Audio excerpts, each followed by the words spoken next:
करना चाहिए आपके लिए। चलिए 4 का चौका की शुरुआत कर लेते हैं।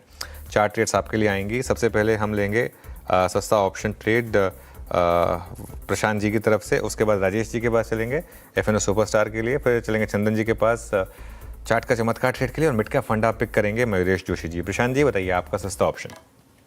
तो अनुज जी, यहाँ पे एचडीएफसी एएमसी को अगर हम देखें, ये वीकली चार्ट पे एक बहुत स्ट्रांग सपोर्ट पे आया है और डेली में लोअर लेवल से बहुत अच्छी बाइंग आई है।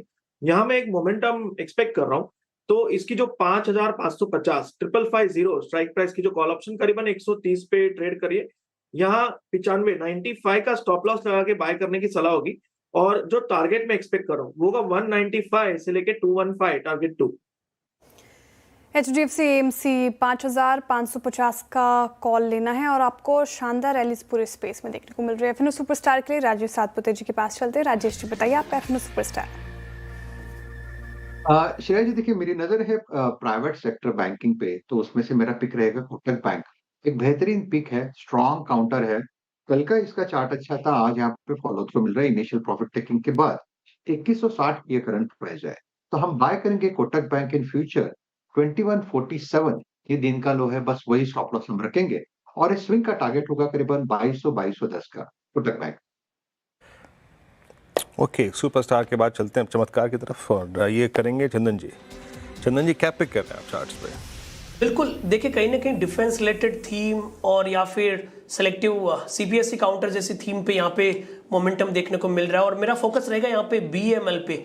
बीएमएल काफ़ी अच्छा सेटअप है। देखिए मौजूदा लेवल 4,370-80 के आसपास खरीदारी की सलाह देंगे। इनफेक्ट काफ़ी अच्छा सेटअप यहाँ पे देखने को मिल रहा है। लोअर टाइम फ्रेम में एक फॉलिंग सप्लाई ट्रेंड लाइन भी सरपास कर रहा है, तो बीएमएल पे खरीदारी की सलाह रखेंगे।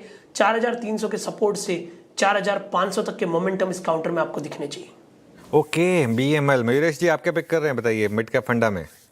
मॉर्निंग अनुज जी। वेल्सपन कॉर्प, ये मुझे हमें काफी पसंद आ रहा है मार्केट्स विद इंडिया में। दोनों आई थिंक जो एक गवर्नमेंट केपेक्स है, ये अच्छा खासा रिवाइव होना चाहिए सेकंड हाफ में, और इसलिए आई थिंक इनकी जो ऑर्डर बुक है यहाँ पे एक सिग्निफिकेंट इजाफा देखने मिल सकता है। In fact even in international order book वहां पे तो आई थिंक एग्जीक्यूशन हो सकता है, वो काफी सिग्निफिकेंट हो सकता है जो नंबर्स में देखा जाएगा।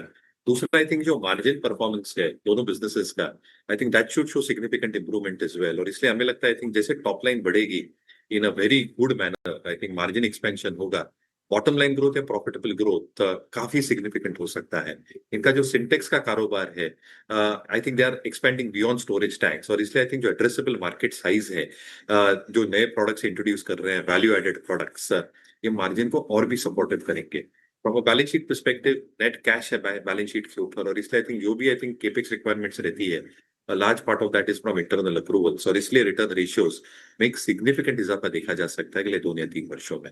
तो मुझे लगता है I think Welspun Corp rating ranking जैसे हम देखते हैं मार्केट्स विद इंडिया में एक अच्छा विकल्प हो सकता है। ओके, वेल्सपन कॉर्प ही अच्छा लग रहा है मयूरेश जी को मिड कैप फंडा के लिए। 4 का चौका की शुरुआत की हमने सस्ता ऑप्शन के साथ। प्रशांत जी ने सुझाया HDFC AMC का आपको 5,550 का कॉल ऑप्शन लेना है। 215 तक के टारगेट एक्सपेक्टेड है। 95 का आपको स्टॉप लॉस मेंटेन करके चलना है। इसके अलावा एफएनओ सुपरस्टार के लिए राजेश सातपुते जी ने बैंकिंग स्पेस से ही चुना। कोटक महिंद्रा बैंक के फीचर्स में खरीदारी की राय उनकी तरफ से। 2,210 तक के टारगेट देख रहे हैं वो। स्टॉप लॉस 2,147 का मेंटेन करके चलना है।